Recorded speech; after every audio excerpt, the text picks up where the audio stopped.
안녕하세요. 사연에 빠지다의 DJ 민영입니다. 오늘도 두 가지 사연 준비되어 있으니 끝까지 함께 해주시고요. 구독과 좋아요 버튼도 꼭 눌러주세요. 그럼 오늘의 사연 함께 시작해 볼게요. 안녕하십니까. 저는 한국석재 대표 김원드 계열시다. 올해 나이 65 먹었고 평생토록 오석이라고 하는 충남 보령에서만 나는 특수한 암석을 가고 가는 일을 하고 있어요.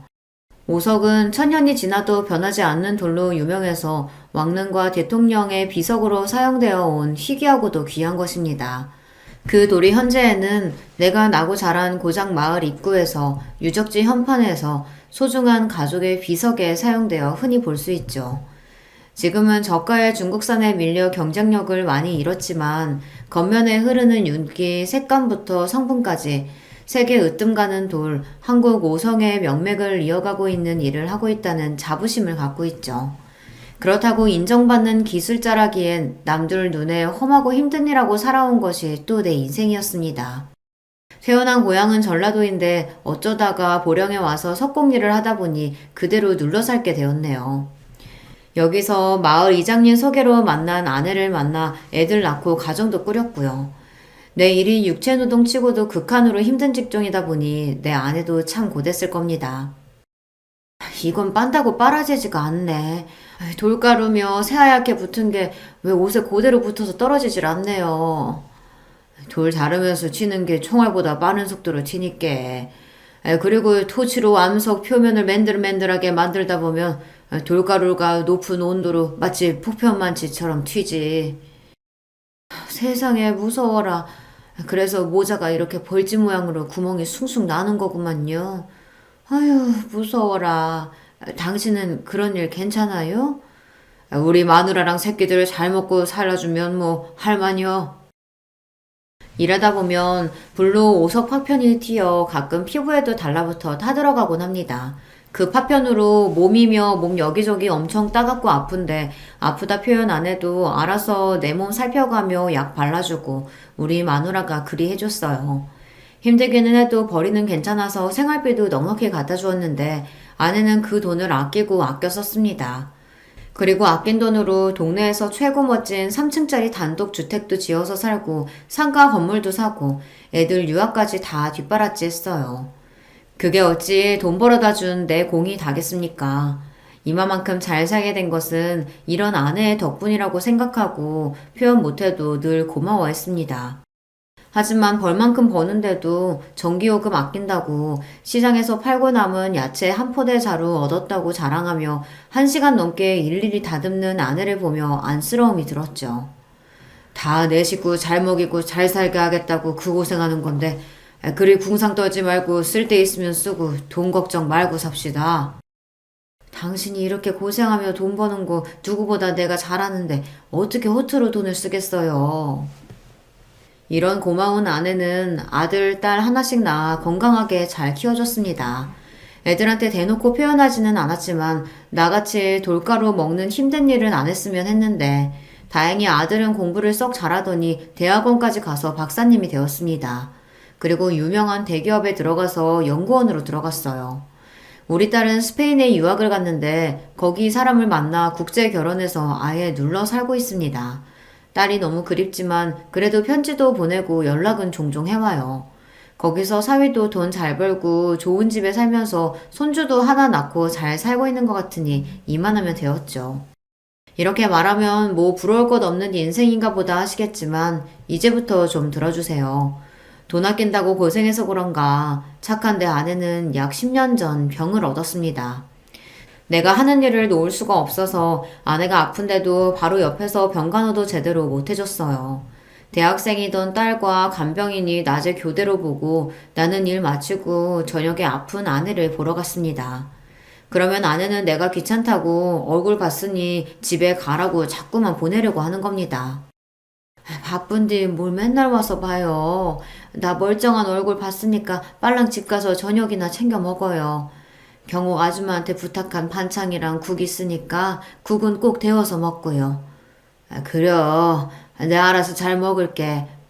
평생 당신이 나 뒷바라지 해줬지. 내가 뭐 해준 게 있나. 이럴 때는 남편한테 조금만 심부름이라도 시켜줘. 나 뭐 할 거 없을까? 됐어요. 평생 무거운 돌 갖고 씨름하는 양반이 이런 간병을 어떻게 해요? 선영이랑 간병인 아줌마가 잘 해주고 있으니까 걱정 마시고 매일 오지 좀 마요. 그리고 나 없다고 혈압약 빼먹거나 화상 바르는 연고 잊지 말고, 응? 자기 몸 아픈데 내 약이며 밥이나 걱정하는 아내가 측은했습니다. 그때는요, 금방서 제일 비싼 병원에서 잘 치료받으면 금방 낫고 집에 돌아올 줄 알았습니다. 근데 그게 아니었다란 말입니다. 아내 몸에 있는 이 육실할 암덩이들이 생각보다 빨리 퍼져서 떨어질 생각도 안 한다고요. 그래서 아내의 몸은 갈수록 뼈만 앙상해지고 곱던 얼굴은 해골처럼 변해갔습니다. 그런 모습을 보는 게 괴로울 지경이었어요. 무식한 내가 어떻게 해줄 도리가 없었으니까요. 서울 좋은 병원으로 옮기면 나을까 해서 서울 최고 병원으로 바꿔봤지만 거기서도 이미 손 쓸 수 없는 상태라는 절망적인 말만 돌아왔습니다. 결국 아내는 암 선고받고 2년도 못 살다가 곁을 떠나고 말았습니다. 순진하고 예쁜 나이에 나한테 시집와서 호강도 제대로 시켜주지 못하고 고생만 하다가 그 젊은 나이에 갔으니 얼마나 그 인생이 원통합니까? 아들은 회사 다닌다고 타지에 나가 살고 또 아내 떠나보낸 뒤 이듬해 딸마저 스페인으로 유학을 가버렸으니 난 정말 혼자 남았어요. 아내 없이 혼자 어찌 살아가나 막막하고 두려웠는데 산 사람은 또 산다고 그냥 사라지대요. 내가 재산이 많다고 동네에 소문이 자자하니까 호랍이 된 나도 선자리가 들어오긴 했었습니다. 평생 남자들끼리 부대끼며 힘쓰고 몸쓰는 일만 하던 나 같은 놈이 여자랑 연애하고 그런 낯간지러운 행위는 잘 못하겠어요. 돌이나 깎던 놈이 여자를 만날 줄도 모르고 환심을 살 줄도 모르니 선자리 다 고사했습니다. 애들이 어려 엄마가 필요한 나이라면 모를까. 아들, 딸 대학 졸업하고 다들 뿔뿔이 독립해서 사는데 뭐 꼭 재혼을 해야 하나 싶었고요. 그렇게 호라비로 살아간 세월이 벌써 8년이 흘러버렸네요. 그 사이 자식들 다 시집 장가 보내고 뭐 죽는 날까지 이렇게 살다 가겠구나 싶었는데 그런데 이게 웬일입니까? 나 같은 놈에게도 아주고처럼 어여쁘고 말씨도 우아한 그런 여자가 짠하고 나타난 것입니다. 무슨 날도 아닌데 며느리랑 손주랑 같이 날 보러 내려왔습니다. 맛있는 점심 사달라기에 읍내에 있는 좋은 고깃집에 데려가서 식사하고 있었죠. 그때 며느리가 이모 하고 누군가를 무척 반가워하는 것 아닙니까? 이모 어떻게 여기서 만나요? 잘 지내셨어요? 아버님 저 예전 살던 동네에서 친하게 지내시던 이모예요. 그런데 이렇게 우연히 여기서 만나게 되네요. 같이 오신 일행 없으시면 이모도 우리랑 같이 하세요. 아버님 합석 불편하신 건 아니시죠? 물론이지. 우리 며느리랑 친하게 지내신 이모님이면은 나한테 사돈뿐이나 마찬가지라는 소린데. 자, 여기 앉으십시오. 낯선 여성분과 함께 자리라니 어색하긴 했지만 그래도 그 여사님과 며느리가 나한테 살갑게 말을 붙여주니 분위기가 괜찮더군요. 그분은 아담한 체구의 고운 분홍빛깔의 코트를 입으신 아주 단아하고 예쁜 용모를 가진 분이었습니다. 안녕하세요. 전 배현숙이라고 해요. 홍성군에 사는데 오늘 일이 있어서 고기 사러 여기까지 왔어요. 여기 고기가 그렇게 좋다고 들었습니다. 맞죠, 사장님? 예. 여기가 금방 축사해서 기른 놈으로 바로 도축해서 고기가 신선하고 아주 맛있어요. 홍성군에 사시면 우리 이웃이시구먼요. 식사를 마치고 나오면서 서로 인사를 나누는데 며느리가 전화를 받더니 이렇게 얘기했습니다. 아버님, 저는 갑자기 급한 일이 생겨서 먼저 갈게요. 두 분은 어디 다방에서 차라도 드시고 가세요. 네? 꼭이요. 차는 무슨 차? 읍내에서 여성분이랑 단둘이 만났다가 동네에 소문 쫙 퍼진다잉. 수줍어하는 배 여사님은 날 보고 새초롬하니 웃으니 막 가슴이 두근거렸습니다. 사장님, 소문 무서우신 거예요? 이웃 주민끼리 차 한 잔이야 어떠랴 싶은데 저는 말이죠. 우리는 찻집에 앉아서 이런저런 얘기를 나누게 되었습니다. 배 여사는 학원에서 국어를 가르치는 선생님이었는데 남편을 상처하고 나서 홍성으로 내려와 살고 있다고 했어요. 어쩐지 말씨도 곱고 말도 잘하시는 것이 선생님 딱 어울리시는구만요. 실례지만 올해 나이가 저는 올해 56 먹었습니다. 사장님도 저랑 비슷한 연배실 것 같은데요. 예? 알바알도 마요. 보통 사람이라 하면 내 한 70도 넘은 사람으로 보는데 전 64입니다. 햇볕에 그을리고 주름진 피부, 몇순 남지 않은 머리털 가진 영락없는 시골 늙은이지요. 어머, 그럴 리가요. 몸도 아주 탄탄하신 것이 웬만한 30대 청년보다 나으신걸요. 그렇게 청년 같은 몸매 유지하시는 비결이 궁금해요. 아유, 비결이랄 것이야. 제 일이 그렇습니다. 오석 바위 덩어리가 수십 톤, 최대 100톤에 이르는 어마무시한 걸 다루지요. 그런가 하면 제 손은 더 가관입니다. 여기 이 중지 손가락이랑 여기 좀 보세요. 20년 전 운반 작업 중에 내려앉은 40톤 오석에 끼어서 여기 가운데 뼈가 바스라졌어요. 치료받고 나니 이렇게 뼈 없이 살점들로 채워지더군요. 움푹 패인 상처와 굶어군 돌가루로 난 화상 자국이 이 사람 손이라고 볼 수 없죠.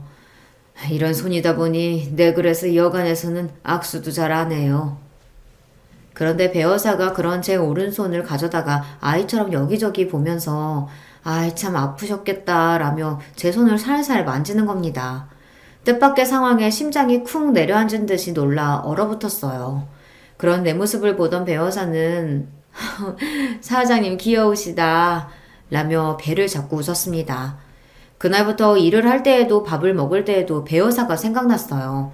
뽀얀 피부에 특히 웃을 때 눈이 반달을 얹은 그 고운 얼굴이 아른거렸습니다. 그럴 때면 머리를 세차게 흔들며 나 자신을 홍군형 냈습니다. 에이, 주책맞게 왜 이러는 거냐? 선생아돈 많이 배우고 예쁜 도시 여자야. 나 같은 것이 언감생신. 정신이나 차려라 이놈아. 근데 처음 만난 지 3일이 지나고 배우사에게서 전화가 왔습니다. 사장님, 저 운전이 너무 무섭고 서투른데 좀 가르쳐 주실래요? 그 이야기를 듣는데 처음엔 제 귀를 의심하고 말았습니다. 설마 그냥 운전 가르쳐 줄 사람이 필요한 걸 거야 하며 주책맞게 오르는 남자의 마음을 억누르고 친절하게 운전을 가르쳐 주러 다녔습니다. 배어사를 만나서 운전하는 거 도와주고 그러면서 근처 저수지도 한 바퀴 휘 돌고 밥도 먹고 차도 마시면서 진짜 데이트 같은 것을 하고 있더라고요. 그냥 똑같은 밥 먹고 똑같은 집에서 자던 내 인생은 봄에 피어나는 새싹처럼 활기가 돌기 시작했습니다. 사랑과 재채기는 감출 수 없다나 그런 말이 있잖아요. 요즘 내가 재미나게 사는 것 같다고 자꾸만 일하다 외출 나가니 같이 일하는 직원들은 물론 주변 사람들이 슬슬 눈치채기 시작했습니다.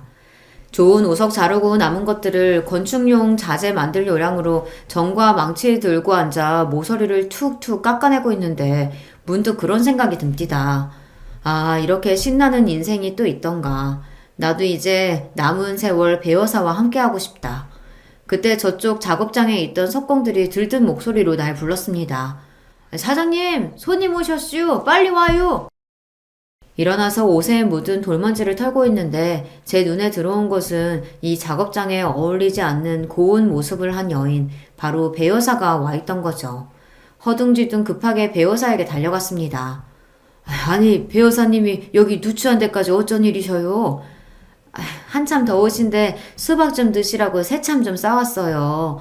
여기 직원분들 모두 오셔서 잠시 들고 일하세요. 배어사는 무겁게 이고 온 수박이랑 참외랑 일회용 접시에 몇 덩이씩 담아 석공들에게 나눠주었습니다. 그걸 받아드는 직원들은 사내만 가득했던 곳에 여자분이 오시니 어리둥절도 하고 몇몇 녀석은 나를 보며 휘죽 웃는 것이 아닙니까? 아유, 수박 참 시원하고 달다. 그런데 누구셔요? 사장님 소개부터 하시는 것이 예의 아니어요?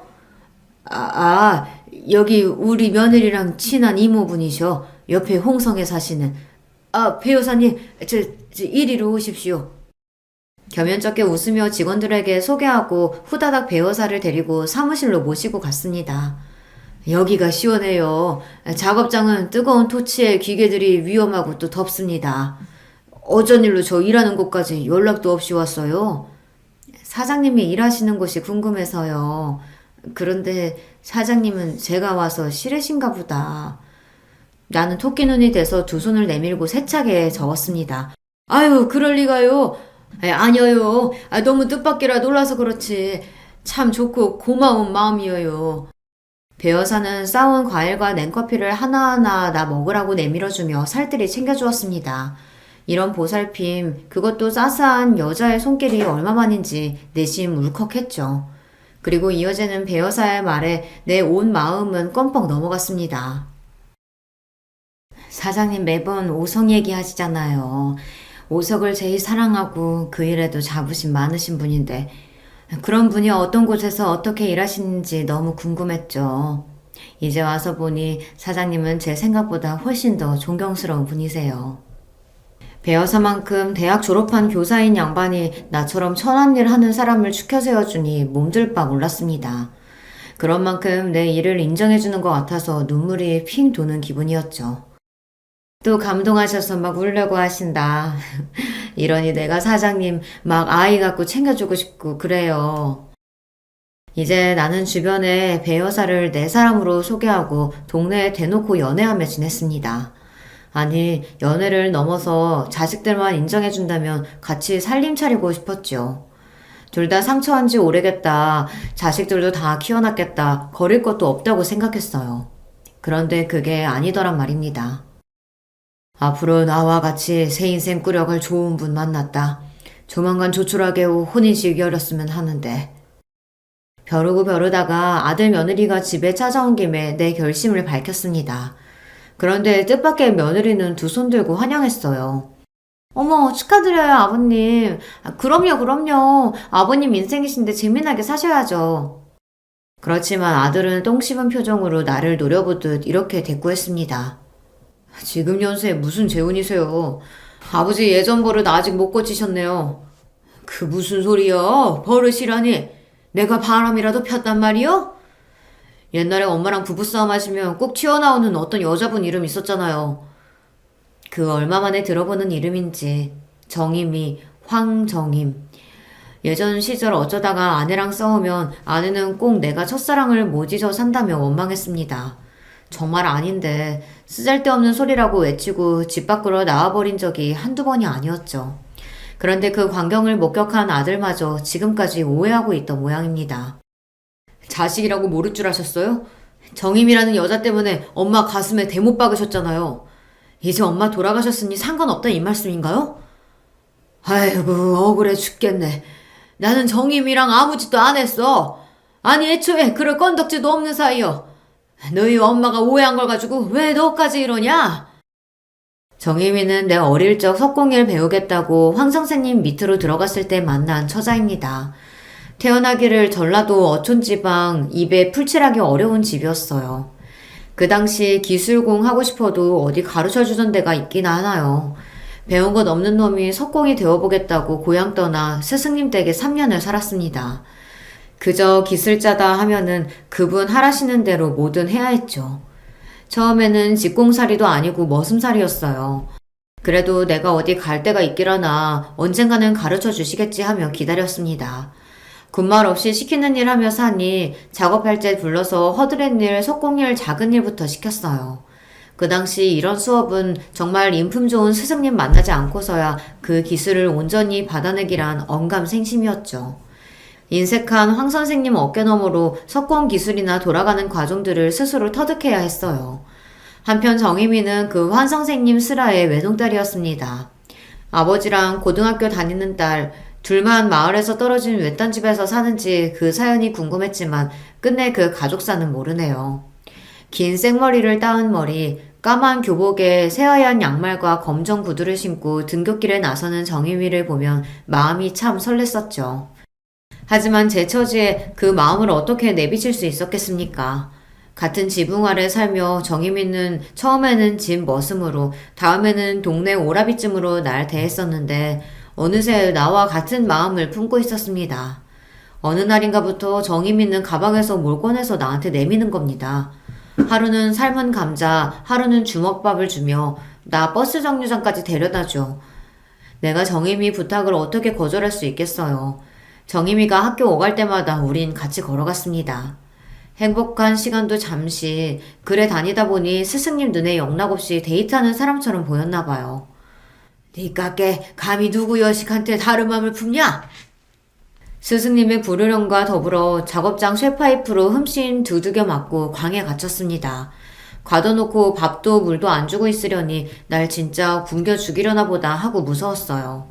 깊은 새벽 무슨 연유인지 빼꼼히 열린 광문 틈으로 나와 그대로 달려 주랭랑을 쳤습니다.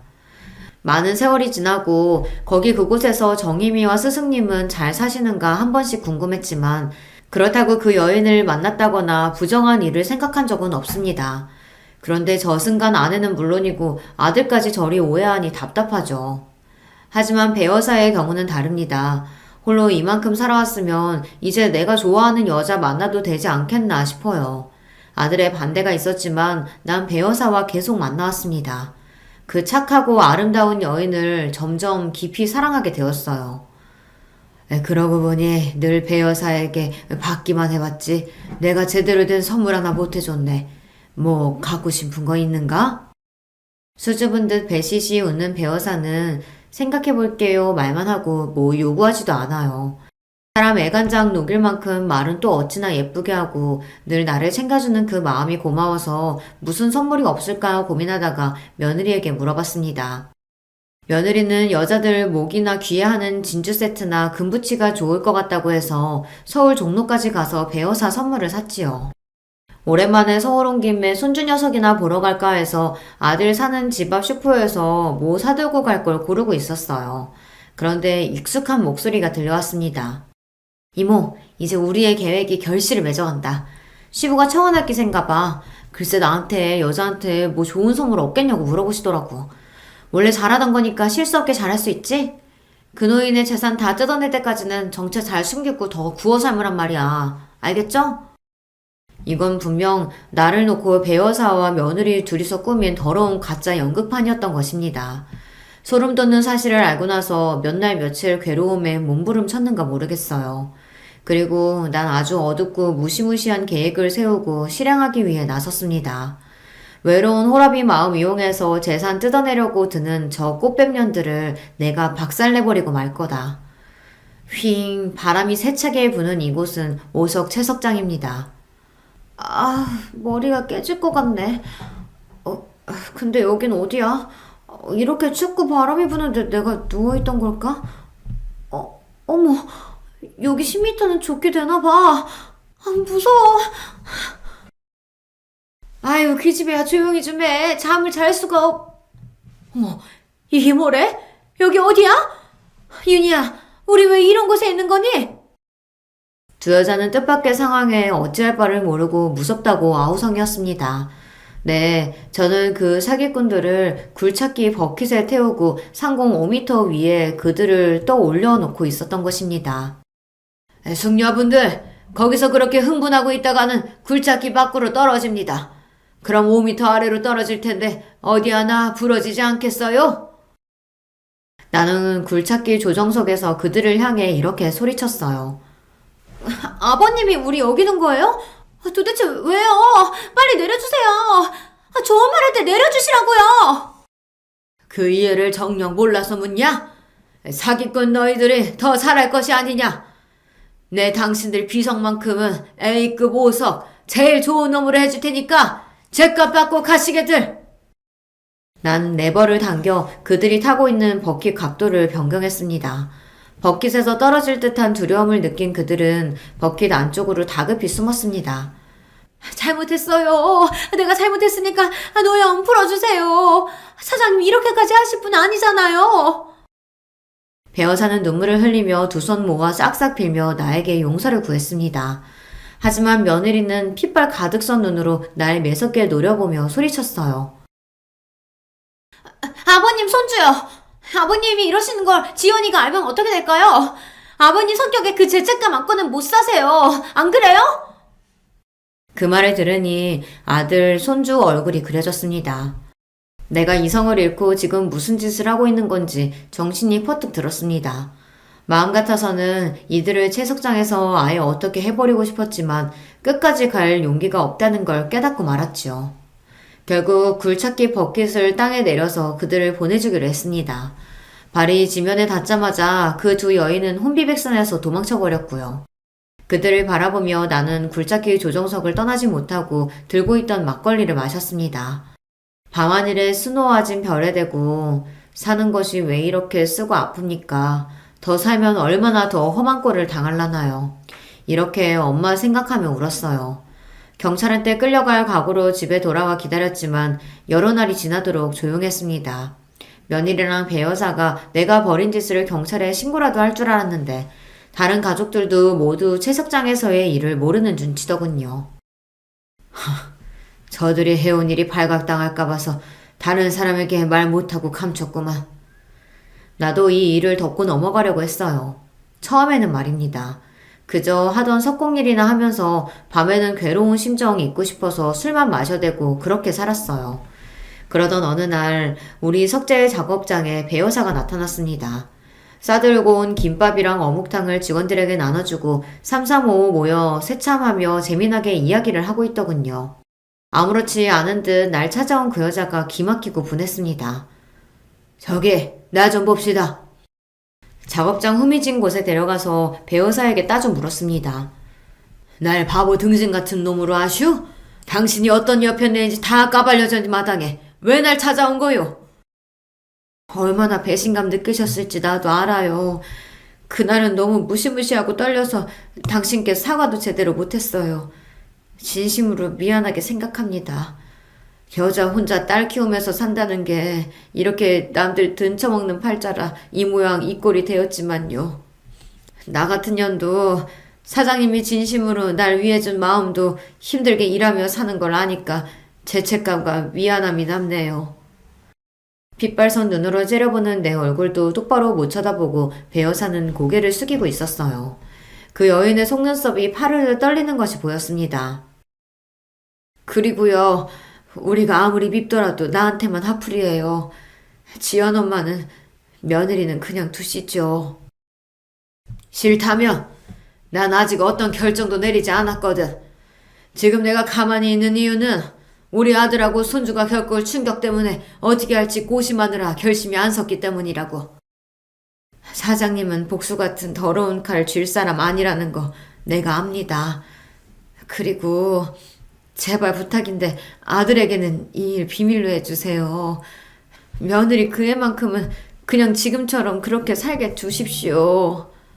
그래서 날 보고 뭘 어쩌란 말이오. 당신이 보이면 속에서 천불나고 마음 어려워지니까 빨랑 가시오. 썩 꺼지란 말이오. 여기에 얼씬도 하지 말고.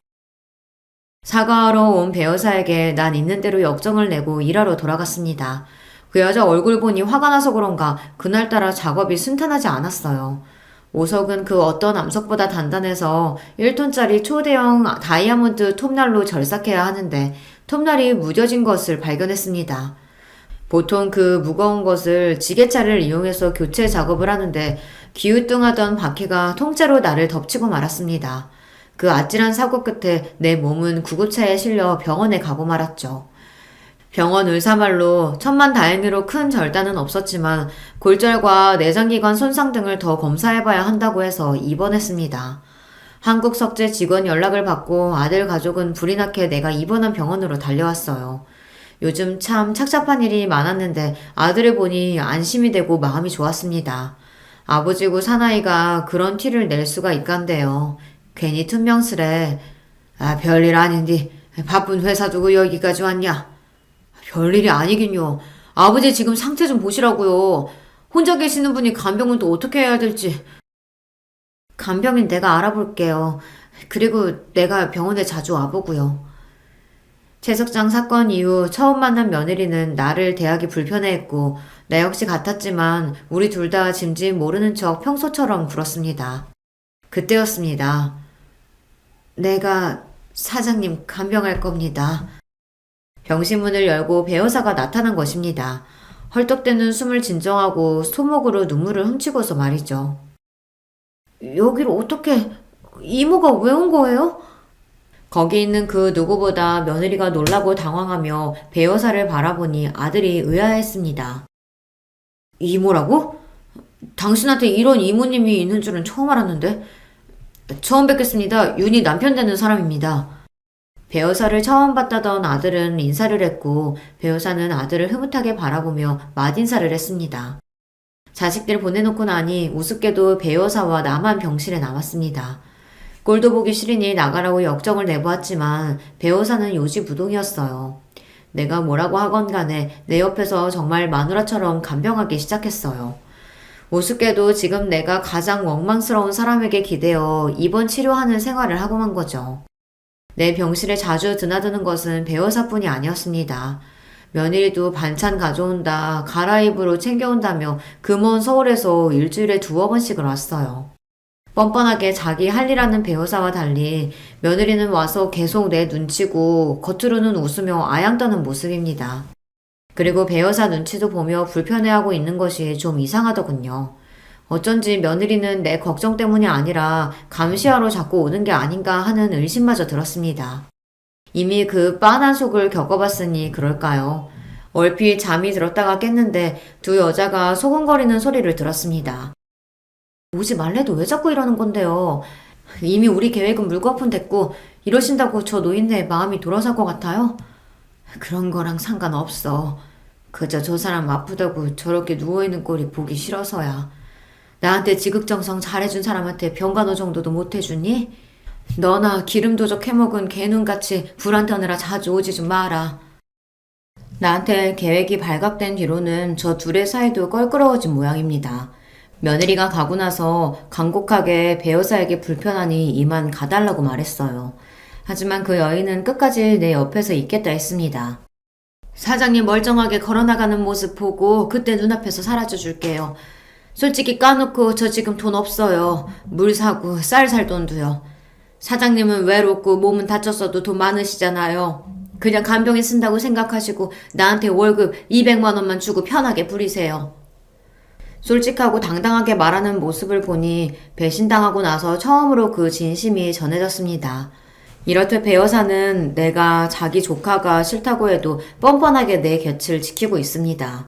나랑 대판 싸움 마누라거나 아니면 이혼한 전처가 아니냐며 병원 사람들은 배여사와 무슨 관계냐고 궁금해합니다. 거기에 날 극진히 살피는 배여사의 모습을 지켜보던 아들마저 생각을 고쳐먹었나 봅니다. 왜 말씀 안 하셨어요? 전에 아빠가 좋아하신다고 말한 분이 지금 그 배여사님이라면서요. 이렇게 보니 배여사님 참 좋은 분 같아요. 아무래도 제가 너무 옹졸하게 생각했나 봐요. 이렇게 도움이 필요할 때 자식이 아니라 옆에 계신 분이 최고인 건데. 저 아버지가 여사님과 합치신다고 해도 이제 반대하지 않을게요. 당치도 않은 소리. 그 여자랑 나 그럴 마음 하나 없다. 그렇게 좋아하던 내가 이렇게 돌변한 걸 보고 아들은 의아했습니다. 하지만 아들에게 핀찬 주었던 것과는 달리 심경의 변화를 나 스스로 느끼고 있어요. 함께 지내다 보니 어느새 미운 감정은 눈 녹듯 사라지고 이제 배여사가 없으면 안 될 것 같은 마음이 들었던 건 솔직한 심정이었죠. 하지만 내 마음이 그 여인에게 기울어지고 신뢰가 쌓여갈수록 마음은 무겁고 아파왔습니다. 또다시 날 속이는 거면 어쩌지. 그래서 한 가지 묘안을 생각해냈습니다. 병실에 들어온 배여사에게 나는 눈물을 흘리는 척 연기하며 말했습니다. 아이고, 나는 어쩌면 좋단 말이오. 방금 의사가 검사 결과 얘기해줬는데 나 암에 걸렸다고 하네. 얼마 뒤 잘이 나면 암 병동으로 옮겨서 치료하라고 말이야. 그 말을 듣던 배우사는 믿을 수 없다는 표정으로 있다 금세 후두둑 눈물까지 손등에 뿌렸습니다. 뜨겁게 내 손을 잡고 울먹이면서 말했어요. 설령 당신 몸에 암이 있다고 해도 치료 잘 받고 하면 싹 나을 수 있을 거예요. 내가 계속 옆에서 도와줄게요. 당신 잘못 안 되니까 걱정하지 마세요.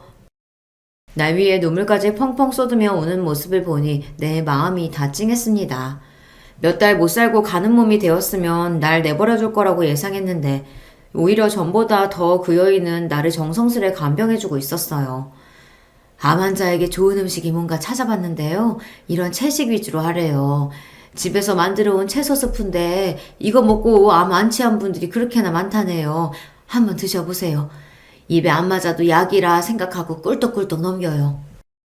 내 거짓말에 속아서 더 열심히 날 간호하는 배우사에게 미안한 마음이 정말 커졌습니다. 이 일을 사실대로 토해내야 하는데 언제 해야 하나 갈팡질팡하던 어느 날 일이 터지고 말았죠.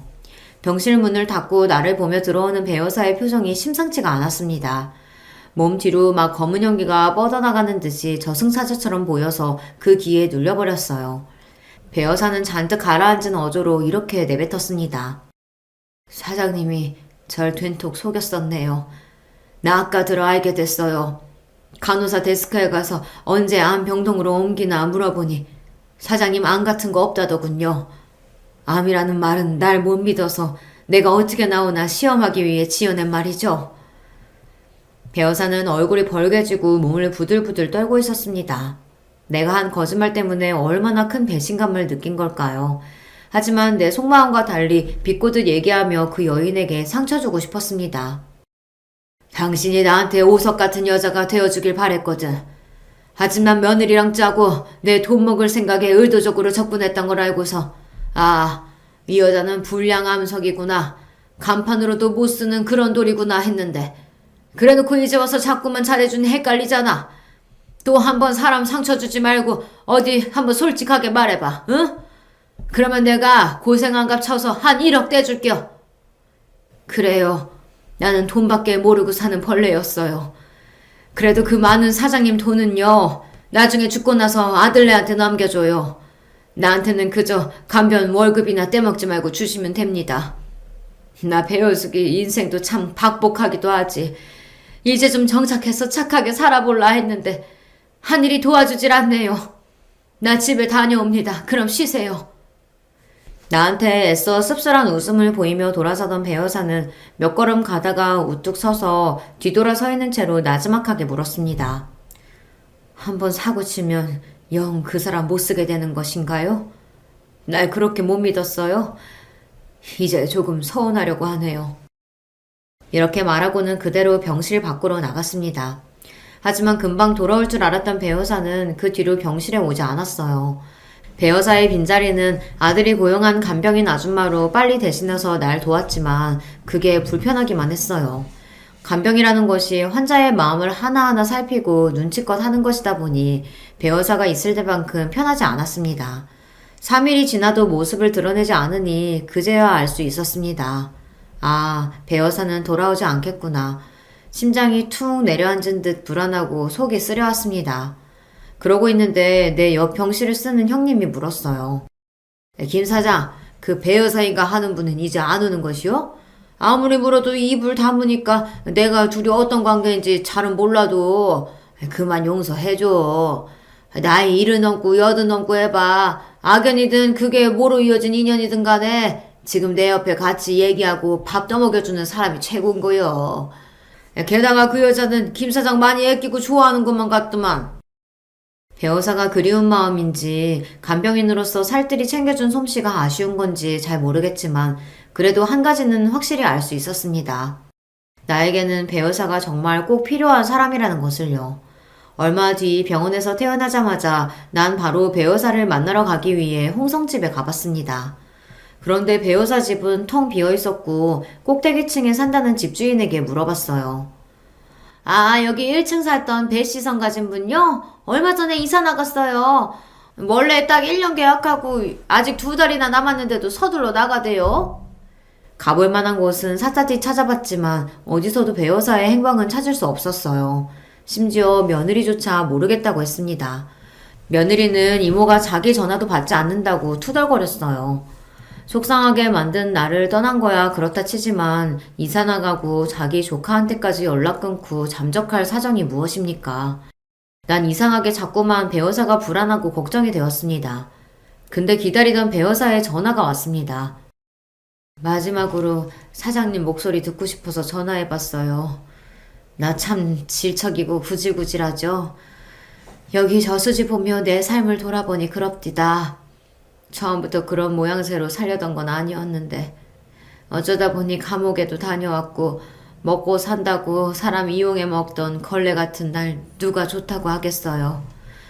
사장님도 내가 꾸며낸 국어 선생하던 그런 여자가 좋았던 거 아니에요? 나도 돌아가신 사모님처럼 아니면 첫사랑 여자처럼 만났으면 꽤 괜찮게 그리 살 수 있었을까요? 수학이 넘어 들리는 목소리가 이미 술에 잔뜩 취해 꼬부라져 있었고, 더 큰 걱정은 나쁜 마음 먹기 전 마지막 할 말을 하는 사람 같았다는 겁니다. 난 몹시 다급해져서 계속해서 어디냐고 물었어요. 그래도 묵묵부답인 배 여사에게 격앙된 목소리로 말했습니다. 당신이 모여도 좋으니 딱 한 번만 만나실다. 응? 지금 어디요?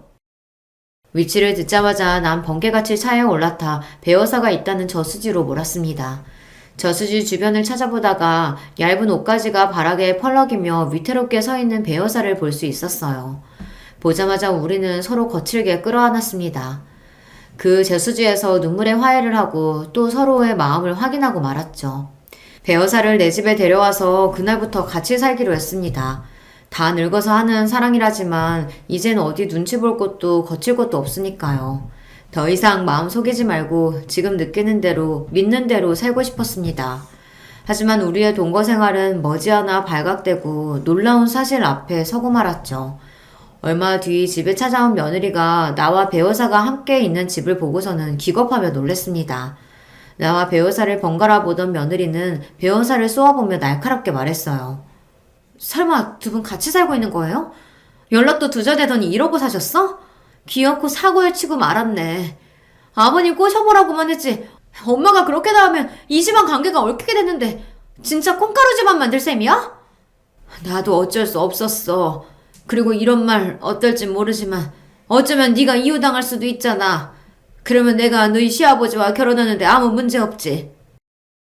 나와 배 여사가 진심으로 사랑하는 사이가 된 것을 알게 된 며느리는 배신감에 목소리가 떨려왔습니다.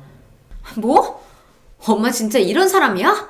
남자한테 빠져서 딸까지 이혼시킬 양반이네? 아니, 난 지금 그대로 잘 살 거야. 게다가 이 집안에 장손도 낳아준 몸이라고. 물러나야 할 사람은 바로 엄마라고. 맞죠, 아버님? 아버님은 자식들 몰라라 하고 여자나 선택할 분 아니시잖아요. 그래, 상관없어. 사장님이 그리 결심한다면 나도 군말 없이 따를 거다. 너와의 관계, 그것 빼고는 내 과거 모두를 사장님한테 털어놨었고 그거 알고도 날 받아주신 분이야. 잠깐만. 내가 잘못 들은 건가? 엄마라니 배 여사를 왜 그렇게 부르냐?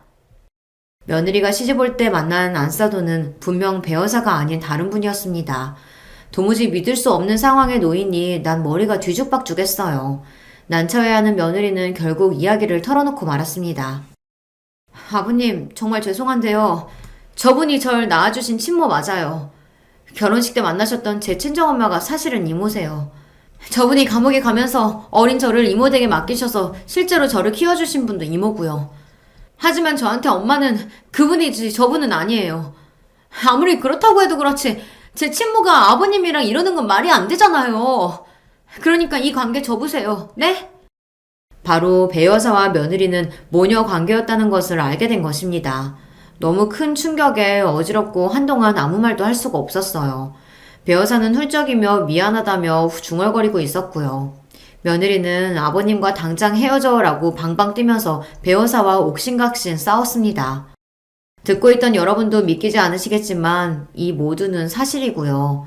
며느리가 꼭 헤어지라고 자기 친모를 내쫓으라고 내 손을 잡고 신신당부하고 서울로 올라갔습니다. 한동안 넋이 나가있던 나는 정신 차리고 배 여사에게 물었어요. 이 놀라운 일을 당신은 끝까지 나에게 숨긴 거요? 배 여사는 흐느끼며 울기만 할 뿐 나에게 아무 말도 하지 못했어요. 당신이 2번이나 이혼한 여자라고 해도 괜찮았어. 한 번 결혼은 유부남인 줄 모르고 당해서 간통죄로 감옥 갔다고 해도 딸 키워보겠다고 돈 많고 병든 늙은이 꼬셔서 후추로 들어가 살았단 말 들었어도 난 당신을 받아들였어. 왜? 그래도 많이 좋아하니까. 내 여자의 지난 과거는 나만 묻고 살면 되니까. 하지만 이건 아니잖여. 숨겨도 숨겨지지가 않는 것이 천륜인데. 내내 죄인처럼 땅에 얼굴을 묻고 있던 배 여사는 얼굴을 들고 나를 처음 쳐다봤어요. 말했다시피 나는 당신에게 뭐라 주장할 수가 없어요. 그러니까 사장님이 정해주셔요. 나가라면 바로 짐 싸서 나가고 어디 모르는 곳에 꽁꽁 숨어 살게요. 있으라고 하면 여기 같이 살 거예요. 나는 어째야 하는지 말해주셔 봐요. 내가 같이 살자 하면 살겠다고? 그럼 며느리는 어찌 볼 생각이오? 그 애가 난처해져도 상관없다는 말인가? 그래서 내가 죽으려고 했어요.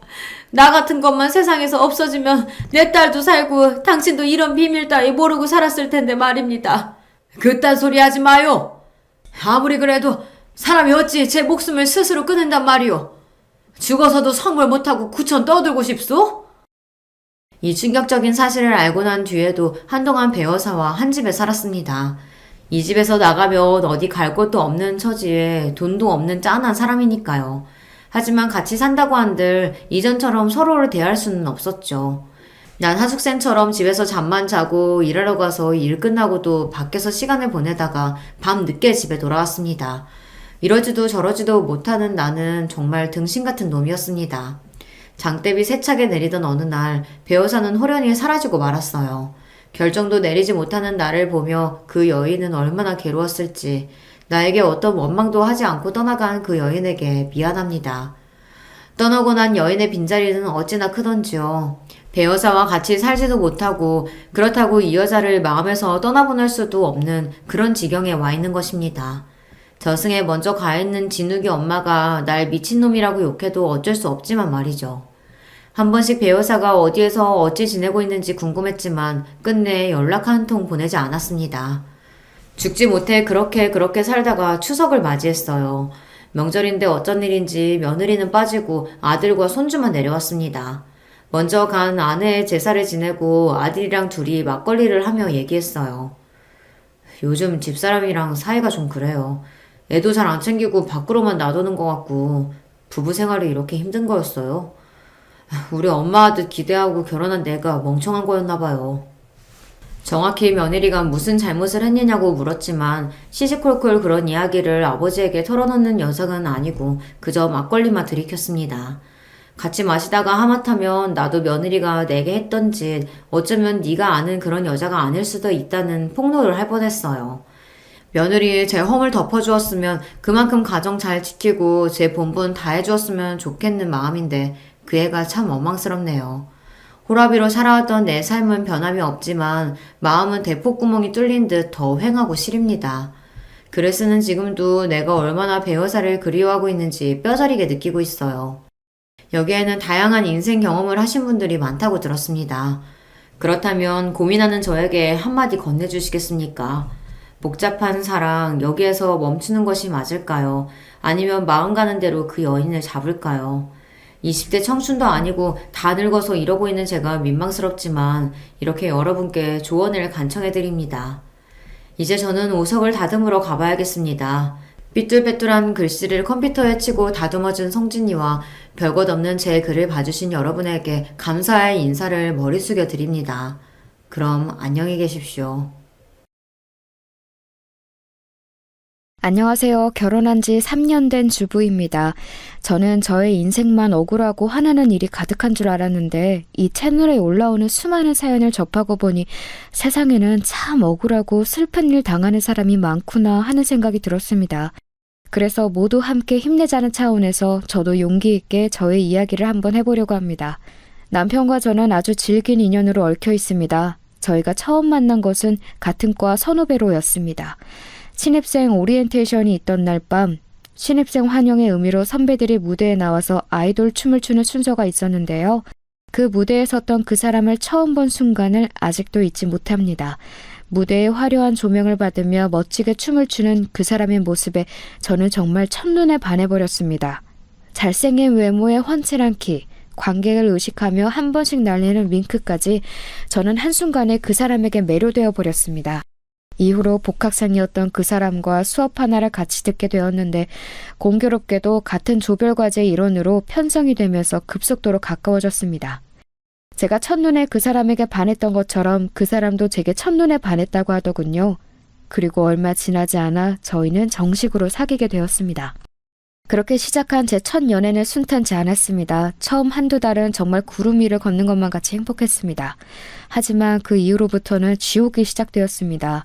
그 사람은 술만 먹으면 연락이 잘 되지 않았고 주변에 친한 여학생들도 너무 많았습니다.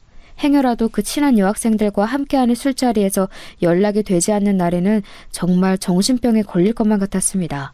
아니나 다를까 다른 여학생의 자취방에서 다음날 아침 나오는 것을 목격했을 때는 정말 손이 덜덜 떨리고 다리가 후들거려 그 자리에 주저앉았습니다. 미애야, 여긴 어떻게? 오빠 어떻게 나한테 이럴 수가 있어? 어떻게 나한테? 저는 함께했던 여학생의 머리끄댕이를 잡아 뽑아버리고 싶은 심정이었으나 막상 그 상황이 되니 온몸에 아무런 힘이 들어가지 않더군요.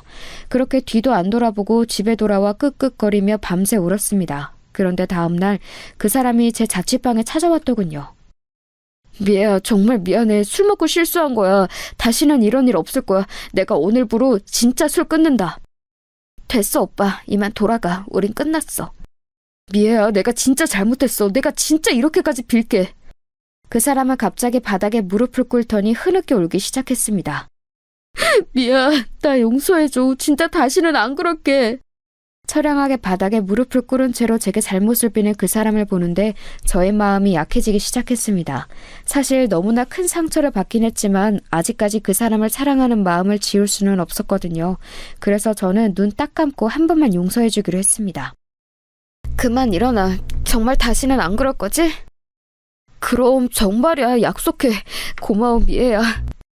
저는 그때까지만 해도 너무나 어렵고 순진했기에 인간이 변할 수 있는 존재라고 믿었습니다. 하지만 그런 저의 기대는 또 얼마 지나지 않아 산산조각이 났죠. 그 사람은 처음에는 자신의 잘못을 진심으로 뉘우친 듯 술도 마시지 않고 어디를 가더라도 제게 꼬박꼬박 보고를 했습니다. 그런 그 사람의 모습에 정말 나를 생각해주는구나 하는 생각이 들면서 행복감이 들기도 하였습니다. 지금 와서 돌이켜보면 그런 생각을 했던 것을 철저히 후회하지만요. 제 버릇 못 준다고 어느 순간 제게 하는 보고도 점점 줄어들고 다시금 술에 손을 대기 시작하더니 1학기가 종강하던 날 다시 한번 사고는 터지고 말았습니다. 저는 그날 속이 너무 안 좋아서 일찍 집으로 돌아왔는데 그게 실수였습니다. 끝까지 그 사람 옆자리를 지키고 있었어야 했습니다. 집으로 돌아와서 잠시 누워있다가 그 사람에게 연락을 했는데 역시나 예전에 그랬던 것처럼 연락을 받지 않았습니다. 저는 문득 불안한 마음이 들어 광기에 휩싸여서 미친 듯이 전화를 걸어댔습니다. 하지만 역시 전화는 묵묵부답이었습니다. 저는 불안한 마음에 쓰린 속을 부여잡고 다시금 종강 파티 자리를 찾아갔습니다. 술집 안에는 그 사람이 없었고 불이 나게 다시 올라와 뒷골목으로 갔는데 그 자리에서 제 동기 수정이와 입맞춤을 하고 있는 그 사람을 보고야 말았습니다. 야, 이 나쁜 새끼야! 미애야! 오해야! 오해는 무슨 얼어 죽을 놈의 오해! 이젠 정말 끝이야! 그렇게 저는 그 사람과의 관계에 종지부를 찍었고 저희 잔인했던 첫 연애는 그렇게 비극적으로 끝이 났습니다. 학교는 그대로 휴학을 했고 그 사람이 졸업을 하고 난 이후에나 복학을 해서 남은 학업을 마쳤습니다. 저는 그 후로도 오랫동안 첫 연애에서 입은 내상이 회복되지 않아 제대로 된 연애를 할 수 없었어요. 오랜 시간이 지나서 몇 번 만남을 시작하긴 했지만 이때 겪었던 트라우마로 그 누구에게도 마음을 잘 열지 못해 깊은 관계로 이어진 사람은 없었죠. 한 번은 정식으로 제게 청혼을 했던 사람도 있었습니다. 그 사람은 직업도 변호사에 키 크고 잘생긴 혼남에 저한테는 또 어찌나 잘했는지 정말 소위 말하는 1등 신랑감이었습니다. 그런데 이 사람이 참 좋은 사람이라는 것을 알면서도 이상하게 청혼에는 마음이 동하지 않았습니다. 지금 생각해도 그때 당시에 제가 왜 그랬는지 의문입니다. 그때 그 사람이랑 결혼하고 살았으면 내가 이렇게 힘들게 살지 않았을 텐데 하는 후회도 많이 했습니다. 하지만 그때 당시에는 그 사람의 청혼을 야멸차게 거절하고 다시 솔로의 생활로 돌아왔죠. 이처럼 저는 정상적인 관계에서는 크게 감흥을 느끼지 못하는 이상한 습관을 가지고 있었습니다. 어쩌면 이런 저의 모습이 첫 남자친구 같은 쓰레기를 만나게 된 원인이었는지도 모르죠. 휴학을 오래 했던 만큼 사회 진출도 동기들보다 다소 늦은 편이었습니다. 20대 후반에 접어들 무렵 시작한 회사 생활은 녹록지 않았습니다. 저보다 어리지만 몇 년 더 일찍 회사에 입사한 선배들과의 관계는 껄끄럽기 그지없었습니다. 업무량 또한 많아서 야근은 밥 먹듯이 하고 그나마도 야근을 안 하는 날은 집에 일거리를 가져와서 마저 해야 했습니다. 그렇게 밤새 집에서 회사 일을 하며 펑펑 울었던 기억이 있네요. 그래도 그렇게 2, 3년을 하고 나니까 어느새 적응이 되었습니다. 이제야 뒤늦게 평범한 사회인으로 자리 잡으려고 할 그 무렵 여기저기서 소개팅 자리가 들어왔습니다. 하지만 그때까지도 저는 첫 연애에서의 내상이 회복되지 않은 상태였어요. 그래서 선뜻 그 소개팅에 응할 수가 없었습니다. 그렇게 어영부영 홍기는 차가는데 짝을 찾지 못하고 있을 무렵이었어요. 본사에 있던 직원 한 분이 저희 부서의 팀장님으로 새로 발령을 받아서 오신다고 하더군요. 이전 팀장님과 잘 맞지 않아 많이 힘들었었는데 이번에 새로 오실 팀장님과는 부디 트러블이 없기만을 바랬습니다. 자, 모두 인사하지. 이번에 기획팀에 새로 발령받은 박준영 팀장이야. 안녕하십니까, 박준영입니다. 잘 부탁드립니다. 저는 순간 두 눈을 의심했습니다. 새로 온다던 팀장 박준영, 그는 바로 저에게 씻을 수 없는 첫사랑의 상처를 안겨준 대학 시절 그 남자친구였습니다. 네, 바로 앞에 말씀드린 술 마시면 연락 두절에 바람핀 걸 2번이나 걸려서 헤어졌던 그 사람이요. 아니, 김미애? 너가 어떻게 여길... 안녕하세요. 뭐야, 두 사람 아는 사이인가? 네, 부장님. 같은 대학 출신입니다. 여기서 만나게 될 줄은 몰랐네요. 거명쩍게 웃으며 그저 같은 대학 출신일 뿐이라고 얼버무리는 그의 모습을 보는데 참 대학 시절 그 모습 그대로라는 생각이 들었습니다. 아무튼 기획팀의 팀장으로서 열심히 해나가겠습니다. 모두 잘 부탁드립니다.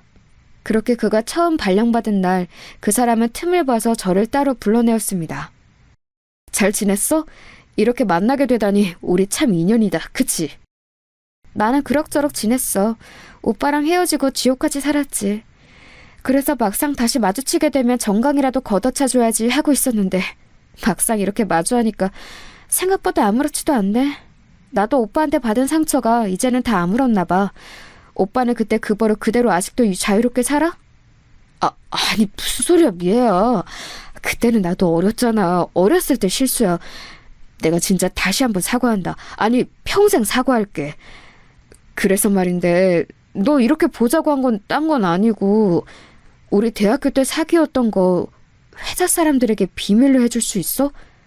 나 사실 본사에서 안 좋은 일로 여기로 발령받게 된 거야. 사실상 잘릴 뻔한 거 아버지가 힘써주셔서 겨우 이렇게 지사 팀장으로 살아남을 수 있었지.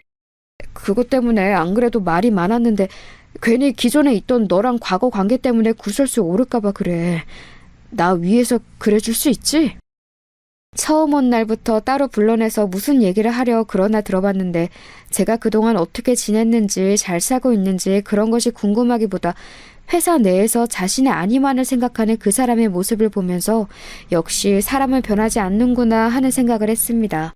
그래도 오히려 환상 속에만 두고 영원히 미워하기보다 이렇게 실제로 마주하고 생각보다 과거의 상처가 아무렇지 않은 저 자신의 모습을 보는 것이 나쁘지 않았습니다. 이쯤 되면 이 사람과의 과거는 완전히 떠나보내고 제대로 새로운 사랑을 시작할 수 있겠다 싶었습니다. 그 이후로 그 사람과는 팀장과 팀원으로 서로 쿨하게 지냈습니다. 업무 외적인 대화는 거의 하지 않았어요. 그 사람도 안 좋게 자촌되어서 온 것이니 몸을 사리는 듯 했고 저도 더 이상 그 사람에게 어떠한 감정도 남아있지 않았기 때문에 마치 이별 뒤에도 서로 잘 지내는 헐리우드 커플들처럼 그렇게 각자의 회사 생활에 집중했죠. 그런데 이제 더 이상 어떠한 감정도 남아있지 않다고 자신의 넘쳤던 마음이 무색해질 만한 일들이 자꾸 생겼습니다. 그 사람은 팀장의 자리를 맡기엔 부족한 사람이었어요. 업무 실수도 잦고 팀을 통솔할 리더십도 부족했습니다.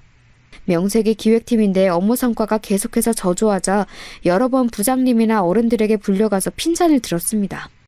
팀장이 그 사람이 업무에서 빵꾸가 난 것은 대리인 제가 다 메꿔야 했습니다. 그러자면 야근을 밥 먹듯이 해야 했습니다. 어떤 날은 그 사람과 저만 불 꺼진 사무실에 남아 그 사람이 실수한 업무를 만회하느라 밤을 샌 적도 있는데 아무리 헐리우드 커플처럼 쿨하게 대하기로 했어도 그날만큼은 정말 불편하고 어색하더군요. 그렇게 그 사람 때문에 더 과증된 회사 업무로 나날이 보내고 있었을 때였습니다. 그날도 밤새 야근을 하고 졸린 눈으로 탕비실 뒤쪽 휴게 소파에서 눈을 잠시 붙이려고 몸을 기댔을 무렵 옆 부서 직원 2-3명이 커피를 타러 들어왔습니다. 그들은 제가 뒤쪽에 있는지 모르는 눈치였습니다. 기획팀 진짜 불쌍하지 않냐? 어디서 낙하산 팀장 하나 굴러 들어와가지고 팀원들 개고생시키네. 낙하산? 박준영 팀장 낙하산이야? 진짜로? 그것도 몰랐어? 처음 발령 받을 때부터 유명했잖아. 박준현 팀장 아버지가 국회의원 박성권이래. 박성권? 민주평화당 원내대표 그 박성권? 와, 미쳤다. 엄청 거물의 아들이었구나. 그래.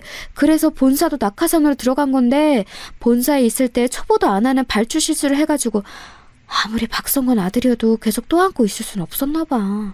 그 실수로 입은 피해만 몇 억이라지 아마? 그래서 거의 잘리는 거였는데 또 아버지가 손을 쓴 거지. 그렇게 흘러 우리 지사 기획팀까지 오게 된 건데 애꿎은 팀원들만 불쌍하게 됐지 뭐. 에휴, 이래서 우리같이 힘없는 것들이 아무리 발버둥 쳐봤자 힘있는 거물 입긴 하나를 못 당해낸다니까. 우리 아버지는 젊은 적에 국회의원 선거 한번 안 나가시고 뭐 하셨나 몰라. 아휴, 꿈 깨라 꿈 깨. 국회의원은 아무나 하냐? 걔네는 애초에 우리랑 사는 세상이 달라. 우리는 그저 안 잘리고 오래오래 회사 다니기만을 빌자고. 직원들이 그 사람에 대한 안 좋은 얘기들을 신나게 해대는데 저는 그들에게 동조하는 마음이 들기보다는 그 사람이 불쌍해지기 시작했습니다. 그래도 한때는 사랑했던 사람이었다고 미운정이 든 건지 오히려 뒷담화를 하는 직원들이 미워지려고까지 했어요. 그렇습니다. 그 사람은 유명한 국회의원의 아들로 학창시절부터 유명했고 왕자님처럼 자랐기 때문에 모든 사회생활 면에서 서툴렀습니다. 나중에 들어보니 학점도 겨우 졸업할 정도로 간신히 맞췄다고 하네요. 그런데 저는 이상하게 어딘가 하나 부족해 보이는 그 사람의 모습이 끌렸습니다. 일종의 모성 본능 같은 거였나 봐요. 그런데 그 모성 본능이 이번에도 꿈틀꿈틀 다시 올라오고 있었습니다. 저는 그 사람을 따로 불러다 놓고 이야기했습니다. 요즘 오빠 때문에 우리 팀 이래저래 말이 많아. 적어도 기본적인 업무 실수 같은 건 안 했으면 좋겠어.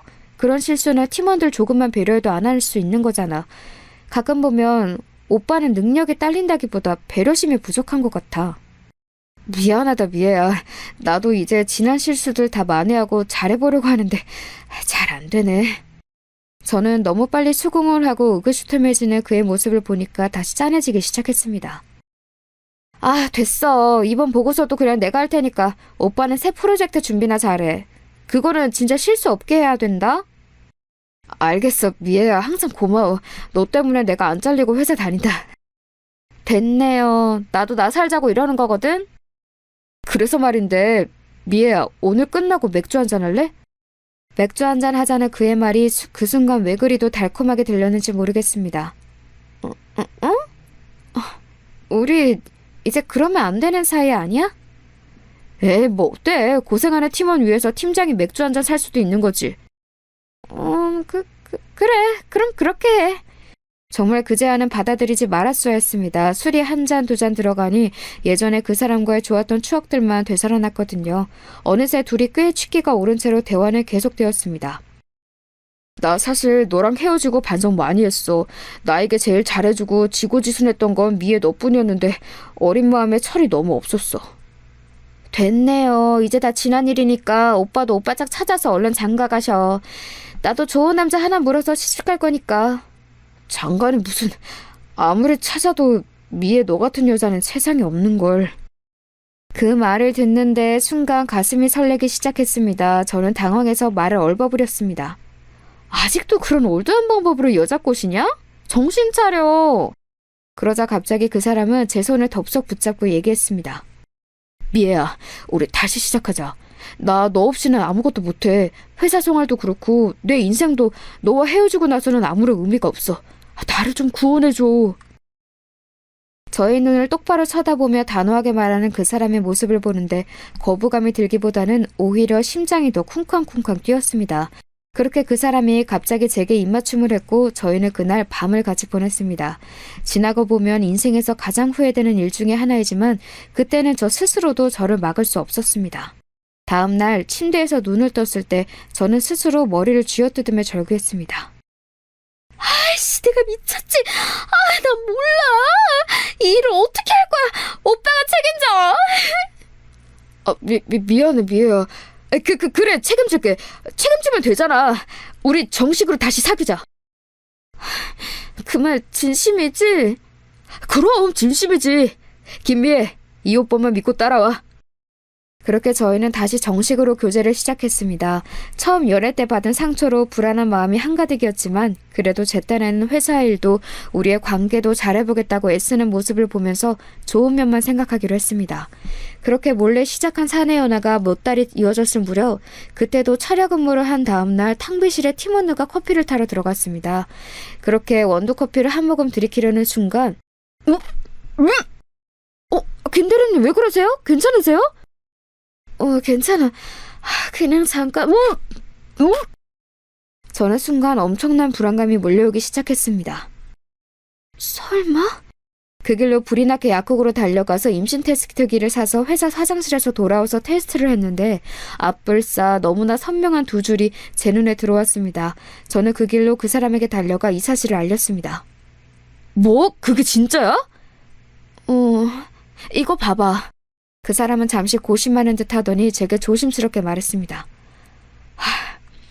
미애야, 이왕 이렇게 된 거 우리 결혼하자. 우리 부모님이랑 너희 부모님은 내가 잘 설득할게. 그게 정말이야? 저는 그 사람도 저만큼 적잖이 놀라고 당황할 줄 알았는데 오히려 침착하게 결혼 얘기를 먼저 꺼내는 그 사람의 모습을 보니까 그 순간에는 그 사람이 그렇게 든든해 보일 수가 없었습니다. 결혼은 일사천리로 진행되었습니다. 양가 상견례도 번갯불에 콩 구워 먹듯이 해치웠고 시부모님은 제 배가 더 불러오기 전에 주변의 눈을 의식해서 얼른 결혼식을 진행하길 원하셨습니다. 그렇게 식을 올리고 얼마 지나지 않아 예쁜 공주님이 탄생했습니다. 전혀 예상하지도 계획하지도 않은 결혼과 출산이었지만 그래도 제 품에 안겨 새근새근 잠든 공주님을 볼 때마다 결혼을 하길 참 잘했다는 생각이 들었습니다. 그러나 그런 행복감은 아이가 태어난 지 얼마 지나지 않아 산산조각이 났습니다. 저는 그때 당시 육아휴직을 하고 아이를 돌보느라 여념이 없었는데 남편은 점점 팀 회식이다 출장이다 갖은 핑계를 대며 귀가가 늦어졌습니다. 그리고 대학 신입생 시절 처음 만났을 때의 그 고질병, 술 먹으면 연락이 두절되는 버릇이 되살아났습니다.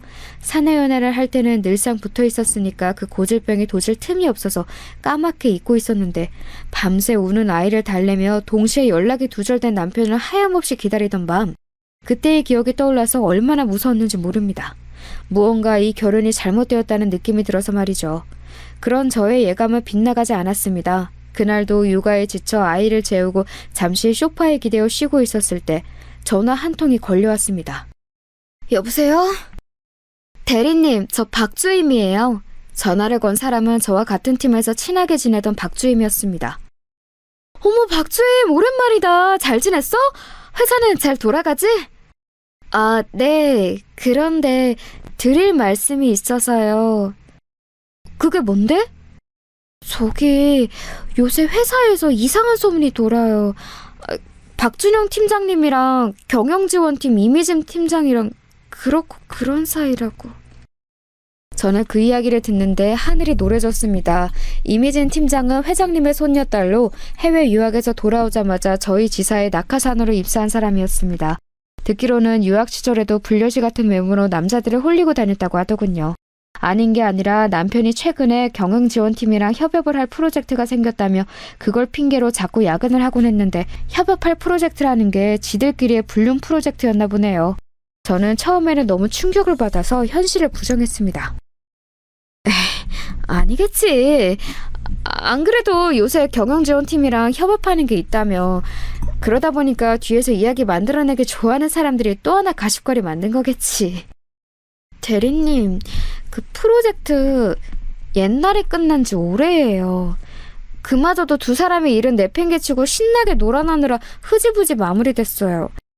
명확한 물증은 없지만 아무튼 두 사람 사이에 무언가 있는 건 분명해요. 그게 정말이야? 네, 대리님.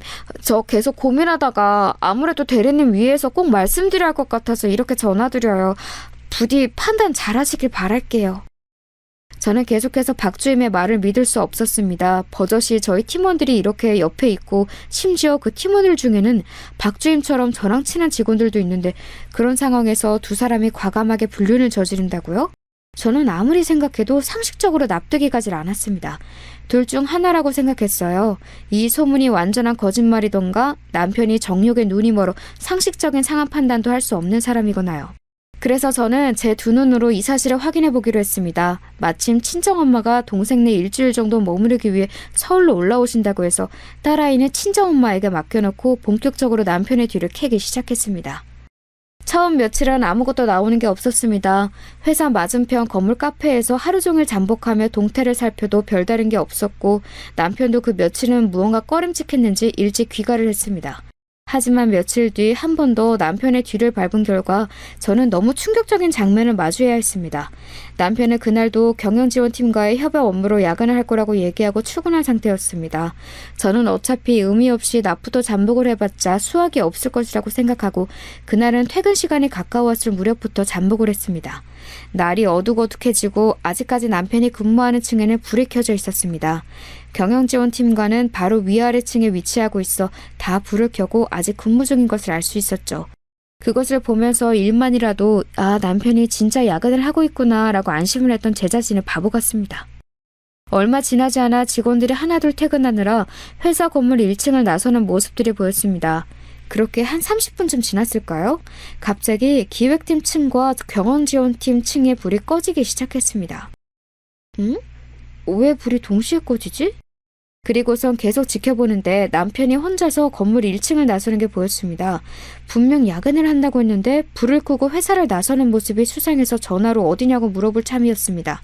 그렇게 전화를 걸었더니 남편은 제게서 전화 오는 것을 확인하더니 받지 않고 다시 주머니 속에 폰을 넣는 것이 아니겠어요? 저는 정말로 기가 찼습니다. 그런데 곧바로 뒤이어 이미진 팀장이 따라 나오는 것이었습니다. 두 사람은 주변 눈치를 살피더니 이내 근처로 걷기 시작했습니다.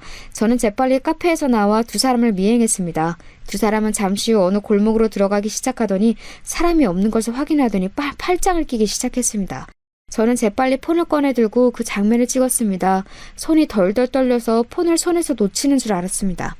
계속해서 뒤를 밟는데 글쎄 두 사람이 어느 모텔로 들어가는 것이 아니겠어요? 저는 두 사람이 입구에 들어서는 것부터 해서 바깥에 나오는 장면까지 고스란히 사진에 담았습니다. 아직 어린 딸아이를 생각하니 앞길이 막막했지만 그래도 제대로 된 양육 환경 밑에서 자라게 하려면 지금이라도 이 증거를 모아 이혼을 해야 했으니까요. 그날 밤 남편은 새벽녘이 되어서야 귀가했습니다. 저는 말없이 거실 소파에 앉아 있었습니다. 왜 안 자고 있어? 수진이는? 아직 장모님이 보고 계셔? 저는 묻는 말에 대답도 안 하고 두 사람의 불륜 현장을 인쇄한 사진을 그 사람 앞에 툭 던졌습니다. 아니, 당신은 어떻게 이걸... 재벌을 개 못 준다더니 너는 학창시절이나 하나도 변한 게 없구나. 얼마나 정용에 눈이 멀었으면 회사 사람들 사이에서 그렇게 소문이 파다할 때까지 모르고 있었니? 두말할 필요 없고 당장 이혼해. 위자료는 단단히 준비할 거야. 벌써 변호사도 다 선임했어. 저는 모든 것을 체념한 채 세게 나갔습니다. 첫 연애에서의 아픔과 결혼의 실패 같은 슬픈 감상에 젖어있을 틈이 없었어요. 어떻게든 딸아이를 이 비정상적인 환경에서 벗어나게 하고 싶었거든요. 그런데 오히려 이 인간은 적반하장으로 나왔습니다. 그래, 바람 폈다. 이혼? 까짓것 해줄게. 미진이랑 나 당신보다도 훨씬 오래된 사이야. 우리 아버지랑 미진이 할아버지랑 오래전부터 가까운 사이인 거 알지? 너 알기 전부터 우리는 이미 이어질 운명이었다고. 괜히 애가 들어서가지고 재수없게. 뭐라고? 너 지금 뭐라고 했어? 그럼 처음부터 우리 결혼은 장식이었던 거야? 수정이 네 새끼야. 그런데 뭐? 괜히 애가 들어서? 너가 인간이니? 안 그래도 조만간 얘기하려고 했어. 얼떨결에 너랑 결혼하게 되는데 너랑 나랑은 인연이 아닌 것 같다. 수정이 양육비는 섭섭지 않게 챙겨줄 테니까 걱정 말고. 양육비에 얹어서 필요한 돈은 얼마든지 더 줄게. 다만 나도 조건이 있어. 뭐 조건? 그래, 어디 한번 드러나보자. 너도 알다시피 우리 아버지 지금 중요한 법안 통과 앞두고 예민해져 있는 시기야. 이런 때 집안 문제로 시끌시끌해지는 거 원치 않으실 거야. 당분간만 이 결혼 생활 유지하다가 아버지 일 정리되고 여론 분산되면 깔끔하게 이혼해줄게. 보상은 확실하게 해줄 테니까 그런 염려는 말고. 야, 이 나쁜 새끼야. 너가 인간이야? 나랑 수진이에 대해서는 일말의 미안함도 없어? 쓰레기 같은 새끼. 저는 오히려 적반하장으로 나오는 남편의 모습에 할 말을 완전히 잃어버렸습니다. 그러나 남편과 갈라서고 딸아이를 길러야 하는 막막함과 마주하자 남편의 그 제안을 마지못해 수용할 수밖에 없었습니다. 굴욕적이었습니다. 가정을 파탄낸 원흉들로부터 경제적 보상을 받기 위해 그 모든 순간을 참아내야 한다는 것이요. 그렇게 몇 달간 지옥 같은 시간이 이어졌고 남편은 대놓고 며칠씩 집에 들어오지 않는 날이 반복되었습니다. 아마도 그 상간녀와 신나게 불륜을 저지르고 있었겠지요. 저는 타는 듯한 분노를 참지 못하고 그 상간녀의 머리끄댕이라도 쥐어 뜯어야겠다고 생각했습니다. 그래서 그날도 아이를 친정엄마에게 맡기고 퇴근하는 남편과 상간녀의 뒤를 밟았습니다. 또다시 골목으로 들어가자마자 팔짱을 끼고 하하호호 하는 그 모습을 보는데 저는 그 자리에서 눈이 뒤집히고 말았습니다. 야, 이미진! 저는 상간녀의 이름을 부르며 그대로 달려가 그 여자의 머리끄댕이를 붙잡고 땅바닥에 눕혔습니다. 여우 같은 년! 네가 감히 멀쩡한 가정을 파탄내? 저는 바닥에 눕힌 그 여자를 수도 없이 구타하면서 눈물을 쏟아냈습니다. 야야야야, 너 미쳤어? 너 이게 뭐하는 짓이야? 당장 미진한테서 안 떨어져? 남편은 오히려 저를 붙잡더니 바닥에 내팽개쳤습니다.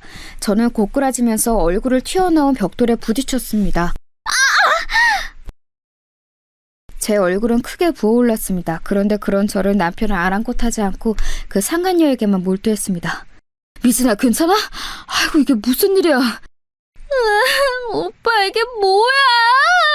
전현이랑 다 끝났다면서! 미안해, 미진아. 내가 대신 사과할게. 이혼 도장 곧 찍어. 걱정하지 마. 뭐야? 너네 둘 다 진짜 죽어볼래? 다 죽어, 이것들아! 저는 근처에 있던 음식물 쓰레기 봉투를 꺼내들고 남편과 상간녀에게 투척했습니다. 음식물 쓰레기 봉투가 터지면서 골목은 난장판이 됐고 저는 남편과 상간녀의 머리끄댕이를 잡은 채 죽어라 늘어졌습니다. 이 나쁜 것들아! 니들이 인간이야? 니들이 그러고도 사람이야? 오빠, 얘 좀 어떻게 해봐! 야, 이게 진짜 죽으려고! 남편은 저를 붙잡고 다시 한번 바닥에 내팽개쳤습니다. 저는 넘어지면서 바닥에 머리를 부딪혔는데 잠시 동안 기절했던 것 같습니다. 잠시 후 눈을 떠보니 음식물 쓰레기 난장판이 된 골목에 저 혼자 덩그러니 누워 있었습니다. 그 난리가 났는데 사람이 아무도 안 온 것도 신기했습니다. 그것보다 더 슬펐던 건 기절한 저를 놓아두고 남편이 상간녀와 함께 자리를 떴다는 사실이었습니다. 저는 그렇게 만신창이가 된 채로 그 더러운 골목에 주저앉아 얼마나 한참을 더 울었는지 모릅니다. 남편과 상간녀는 본인들도 찔리는 게 있었는지 경찰에 신고하지 않았고 그렇게 그날 일은 마무리되었습니다. 저는 당장이라도 이혼하고 싶은 마음이 컸지만 조금만 기다리면 남편이 거액의 돈과 함께 깔끔하게 이혼해주겠다는 말 때문에 딸아이의 앞날이 걱정이 되어 이러지도 저러지도 못하고 있었습니다. 그러던 중 여름을 맞이하게 되었고 휴가철이 다가온 어느 때였습니다.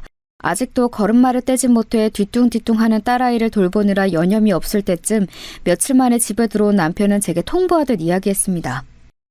이번에 해외 출장 가느라 한 2주일 집 비우니까 그런 줄 알아. 언제네 당신이 뭐 집 안 비운 적 있어? 수진이 분유값이랑 기저귀값 다 떨어졌어. 그거나 주고 가. 아휴, 말끝마다 돈! 얘따! 남편은 지갑에서 지폐 몇 장을 대충 집어서 제게 던져주더니 짐을 한 다발 챙겨서 다시 나갔습니다. 언제까지 이런 빈 껍데기 같은 결혼 생활을 이어가야 하나 회의감에 눈물이 차올랐습니다. 그렇게 며칠을 지내던 중 이 결혼 생활의 종지부를 찍어야겠다는 큰 결심을 하게 된 사건이 일어나게 되었습니다. 그 시작은 다시 걸려온 박주임의 전화였습니다. 대리님, 저예요, 박주임. 박주임, 잘 지냈어? 대리님, 큰일 났어요. 제가 지금 휴가차 양양에 와 있는데요. 여기서 박준영 팀장님을 봤어요.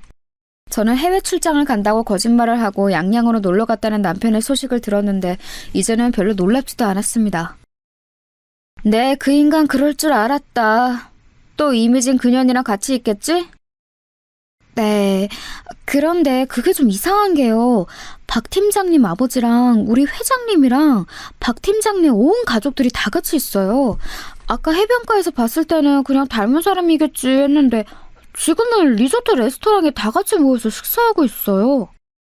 생각만 해도 어이가 없었습니다. 남편이 상간녀와 둘만 밀월 여행을 갔다고 해도 기가 찰 노릇인데 온 시댁 식구들이 한마음이 되어 상간녀와 함께 피서를 떠나다녀? 저는 그 길로 남편한테 전화를 걸었습니다. 이번에는 웬일로 바로 받더군요. 뭐야, 나 바빠. 용건만 말하고 얼른 끊어. 해외 출장 가 있다는 사람이 새벽 시간에 전화를 웬일로 잘도 받는다? 해외 출장? 야, 너 이미진 그년이랑 양양 간 거 내가 모를 줄 알아? 저는 전화기에 대고 남편을 마구 몰아붙였습니다. 그런데 남편의 반응이 더 놀라웠습니다. 너 내 뒤 캐고 다니는 거 이제 지긋지긋하다. 집에 돌아가면 말하려고 했는데 전화 김에 다 말해줄게. 이 자리 나랑 미진이 상견례 자리야. 돌아가면 너랑 곧바로 이혼할 거고 그 다음에 바로 미진이랑 재혼할 거니까 그렇게 알아. 위자료 걱정은 하지 말고. 끊는다. 그렇게 남편은 자기 할 말만 하고 전화를 툭 끊었습니다. 어이가 없어서 눈물도 안 나왔습니다. 온 시댁이 합심하여 이 불륜관계를 도와주고 있었습니다. 듣자 하니 시아버지와 회장님의 오랜 정경유착 관계를 이 결혼을 통해서 완전하게 토대를 닦으려는 것 같더라고요. 저는 이대로 가만히 두고 볼 수가 없었습니다. 그 길로 온 친정 식구들을 다 불러 모아 자초지종을 설명했습니다. 부모님과 남동생들은 남편과 시댁의 만행에 분노를 참지 못했습니다. 그래서 저희 가족은 큰 복수국을 결심했습니다. 각지에 있는 친정 식구들을 양양으로 불러 모았습니다. 그렇게 시댁과 남편 그리고 상간녀를 철저히 혼내줄 모든 준비를 마치고 온 가족이 리조트 밖에서 시댁 식구들과 상간녀가 나오기만을 기다렸습니다. 드디어 그들의 휴가 마지막 날 고급 세단을 타고 입구를 나오는 그들을 멈춰 세웠습니다. 그러자 갑자기 기자들이 플래시 세례를 터뜨리며 몰려들었고 입구에 대기하고 있던 마을 주민 수백 명이 외치기 시작했습니다. 환경 오면 주도하는 매국노 박성권은 물러가라, 물러가라, 물러가라, 물러가라. 정경유착 비리의혹 사망그룹 이영진도 물러가라, 물러가라. 리조트 입구를 가득 메운 동네 주민들 사이로 기자들이 카메라를 들이밀며 시아버지가 탄차로 몰려들었습니다. 시아버지가 창문을 내리며 말했습니다. 이게 다 뭡니까? 이런 불법 집회는 처벌받을 수 있어요. 모두 해산하세요. 그러자 기자들은 아랑곳하지 않고 질문을 퍼부었습니다. 박성건 의원님, 이번에 추진하고 계시는 해외산 폐원자로 매립 계획이 굴욕 외계로 비판받고 계신다는 사실 아십니까? 그 이야기는 지금 나눌 이야기가 아닙니다. 지금은 가족 휴가 중이니 얼른 비키세요. 가족 휴가라고 하면서 사망그룹 이영진 회장의 가족과 동행하신 이유는 무엇입니까? 자제분과 이영진 회장의 손녀가 불륜관계라는 소문이 사실입니까? 아니, 이 사람들이 정말... 자제분의 부인은 이 사실도 모르고 집에서 이제 갓난딸을 힘겹게 돌보고 있습니다. 며느리 보기에 이 회동이 부끄럽지 않습니까? 자꾸 이러면 경찰을 부르겠습니다. 시아버지는 창문을 올리더니 더 이상 기자들의 대답에 묵묵부답으로 일관하였습니다. 경찰들이 와서 마을 주민들을 해산하자 그제서야 소동이 진정이 됐고 그 풍경은 뉴스 화면에 그대로 잡혔습니다. 오늘 오후 3시경 강원도 양양의 삼원 리조트에서 가족 휴가를 마치고 돌아오는 박성건 의원을 향해 폐기물 매립지로 거론되고 있는 양양 주민들의 거센 시위가 이어졌습니다. 주민들은 박 의원 자녀의 불륜 의혹까지 수면 위로 끌어올리며 사망그룹과의 정경유착 의혹까지 비판했습니다. 몇 시간이 지나지 않아 인터넷 뉴스는 뜨겁게 달구어졌습니다. 여러분, 이쯤 되면 이 난리가 다 무엇인가 싶으시죠? 저는 남편에 대한 복수를 결심한 순간 온 가족이 합심해서 시댁을 완전히 보내버리기로 결심했거든요. 그 전말은 이랬습니다. 저희 가족이 제 남편의 불륜 소식과 더불어 시댁이 상간녀 집안과 합세했다는 소식을 듣자마자 각자가 있는 자리에서 최대한 시댁의 약점을 건드릴 방법을 모색했습니다. 시아버지와 상간녀 집안은 이름만 대면 알만한 국회의원과 기업이었기에 언론을 이용해서 명성에 흠집을 내기로 결심한 것이지요. 그런 사람들이 가장 두려워하는 것이 명성에 흠집 나는 것 아니겠어요? 참 아이러니하죠. 명성에 흠집 날 만한 일을 밥 먹듯이 하면서 그 흠집이 날까봐 안절부절하는 꼴이 말이죠. 잠깐 설명을 하고 넘어가자면 시아버지가 추진하는 법안은 논란이 많은 법안이었습니다. 법안명은 그럴싸하게 멋들어지게 짓긴 했지만 이 법안이 통과가 되면 사실상 해외에서 버리는 핵폐기물을 우리나라에서 수집해 우리 국토에다 매립을 해야 하는 상황이었습니다. 국회의원들이 직접 그 일을 하는 것은 아니었지만 정부에서는 해당 일을 추진하기 위한 근거로 여러 관련 법안들을 만들어야 했는데 그 일을 시아버지가 주도하고 있었던 것입니다. 반대 여론에서는 그것을 앞장서서 추진하는 시아버지를 신뢰를 위해 국토의 안전을 팔아먹었다며 거세게 비판하는 상황이었죠. 기자인 둘째 동생이 그런 언론의 움직임을 담당하기로 했습니다. 제가 찍어두었던 남편의 불륜 증거 사진과 더불어 시아버지가 추진하던 법안의 쟁점이 되는 자료를 모두 수집했고 그 모든 과정에 협조한 사망그룹의 비판 여론 또한 모아드렸습니다. 마침 양양에서 오랫동안 장사를 하고 계신 작은아버지의 도움을 받아 남편과 시댁 식구들이 머무른다던 리조트 근처 마을에 숙소를 잡았습니다. 그곳에 작은아버지가 오랫동안 거주하신 동네여서 동네 주민들을 모으기 아주 적절했습니다. 이 해프닝으로 시아버지가 추진하려는 일이 무마될지는 알 수 없었으나 적어도 제 인생을 시궁창처럼 만들어버린 남편만은 나락으로 보낼 수 있을 것 같았습니다. 작전은 대성공이었습니다. 인터넷 뉴스에서는 시아버지의 법안에 대한 비판보다 아들의 불륜설 그리고 그 불륜 대상이 사망그룹의 손녀딸이라는 점이 더 화제가 되었습니다. 가십을 좋아하는 대중들은 순식간에 그 뉴스를 여기저기 퍼나르기 시작했습니다. 며칠이 지나자 정말 무섭게도 그 뉴스들은 인터넷에서 흔적도 없이 싹 사라졌습니다. 시아버지가 언론에 무언가 큰 압박을 행사한 듯 싶었습니다. 하지만 그럼에도 불구하고 남편은 그 여파를 피해갈 수 없었죠. 직원 인사 발령, 다음 사람은 사내 풍기문란을 조장한 관계로 다음과 같이 처분함. 기획팀 팀장 박준영, 처분 내용 해고. 사내 게시판에는 남편의 해고 소식이 버젓이 게재가 되었습니다. 여론이 이렇게까지 시끄러워지자 시댁에서도 남편과 상간녀의 불륜을 더 이상 지지할 수 없게 되었고 어떻게든 새로운 결혼의 형태로 정경유착을 이어가려던 시아버지와 회장님의 계획도 실패했습니다. 시아버지는 아들의 불륜으로 자신의 입지가 위태로워지자 꼬리 자르듯 사망그룹과의 관계를 정리했습니다. 낙동과 오리알 신세가 된 회장님은 그에 대한 보복으로 남편을 완전히 회사에서 몰아낸 것이죠.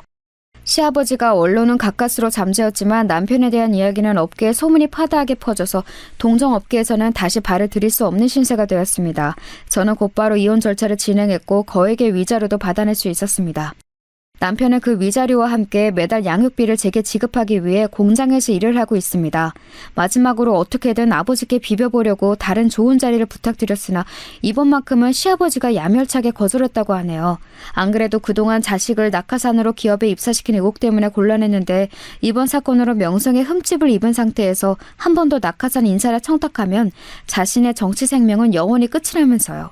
그렇게 아버지에게도 마지막으로 외면당한 남편은 겨우겨우 친구의 소개를 받아 작은 공장에 관리직으로 근근히 생활을 하고 있습니다. 상간녀의 소식도 궁금하시죠? 이 불려지 같은 상간녀도 사내에 자신에 대한 안 좋은 소문이 파다하게 퍼지자 더 이상 견딜 수 없었는지 멀리 해외로 도망을 갔다고 합니다. 그런데 또 그렇게 도망가서 편하게 호의호식하는 모습을 그냥 두고 볼 수만은 없잖아요? 그 여자가 어디로 도망을 갔는지 저와 제 동생이 끈질기게 찾아낸 결과 북유럽의 어느 조그만 나라에서 마치 아무 일도 없었다는 듯 평화롭게 살고 있다는 사실을 알게 되었습니다. 저는 도저히 그 꼴을 볼 수가 없어서 그곳 한인의 카페에 제가 예전에 찍어두었던 그 여자의 불륜 사진을 게재하고 이 여자의 실체를 보라며 글을 남겼습니다. 며칠 뒤 관리자에 의해 삭제가 되긴 했지만 얼마 지나 들은 소식으로는 그 여자가 또 다른 나라로 도망을 갔다고 하네요. 나중에 저에게 따로 쪽지가 와서 자꾸 이런 식으로 하면 자기도 명예훼손으로 저를 고소하겠다고 했습니다. 저는 어디 그럴 테면 그러라고 했습니다. 내 인생이 아무리 박살나도 밥 숟가락 놓는 날까지 니년 얼굴에 먹칠하면서 살겠다고 하면서 말이죠. 그 여자는 아마 자기가 쪽팔려서라도 그리고 할아버지의 체면 때문에라도 저를 고소하지 못할 것입니다. 그 여자의 다음 행선지가 어디인지 알아내는 것은 일도 아니었으나 지금은 잠시 그 여자를 괴롭히는 것을 쉬려고 합니다. 복수는 이 정도로 충분한 것 같아서요. 제게는 엄마로서 해야 할 본분들이 남아있으니까요. 제 다사다난했던 결혼 생활은 그렇게 마무리를 지었습니다. 생각해보면 첫 연애 때 그런 상처를 입었으면 어쩔 수 없이 재회를 하더라도 다시는 그 사람과 상종을 해서는 안 되는 거였는데 이놈의 정이 뭔지 제 인생에서 가장 후회하는 선택을 하고 말았습니다.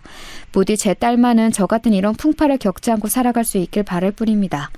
그 이후로 육아휴직에서 복귀할 무렵 회사에서는 마치 언론을 의식이라도 하듯 제게 팀장 자리를 제안했으나 저는 과감히 그 회사를 박차고 나왔습니다. 이 회사도 회장님이 건재하고 상간녀가 존재하는 한 시댁 식구들과 다름없는 가해자들 뿐인데 굳이 제가 이곳에 더 남아있을 이유가 없었습니다. 저희 딱한 사정을 들은 경쟁업체에서 그간의 제 경력과 여러 면을 인정해줘서 채용을 해주었고 지금은 안정적으로 그 회사를 다니면서 딸아이를 키우고 있습니다. 한 가지 더 사이다 소식을 전해드리자면 그 사건 이후로 총선이 한 번 있었는데 시아버지는 이전 사건의 여파 때문인지 낙선을 했습니다. 정치계에서 입문하고 첫 낙선이니 충격이 꽤 크겠죠. 결국엔 인과응보 사필 규정인 것입니다. 현직 시절에는 그렇게 수많은 사람들이 줄을 대려고 난리였는데 지금은 아무도 찾지 않은 뒷방 늙은이가 되었다고 해요. 그러게 아무리 자기 정치 생명에 이득이 될 것 같지 않은 사람이어도 명색이 며느리인데 그렇게 쉽게 저를 버리고 새로운 사돈을 꿰찰 생각을 하다가 큰 벌을 받은 것이죠. 매번 언론에 나와서는 국민 한 사람이 자신의 스승이다. 가장 작은 사람에게서 가장 큰 것을 배운다는 등 입에 발린 소리만 늘어놓더니 실제 하는 행동은 자신에게 이득이 되지 않는 사람은 냉정하게 버리는 몹쓸 사람이었던 것입니다. 부디 이런 사람이 다시는 정계에 발을 들여놓지 않았으면 하는 바람입니다. 오늘 사연을 듣는 분들 중에서도 혹시나 억울한 상황에 있거나 그것을 극복하기 위해서 열심히 싸우는 분들이 있다면 희망을 잃지 않길 바랍니다. 열심히 싸워나가다 보면 저같이 사이다 한 잔 시원하게 들이킬 날이 반드시 올 테니까요. 제가 준비한 사연은 여기까지입니다. 모두 좋은 하루 보내세요.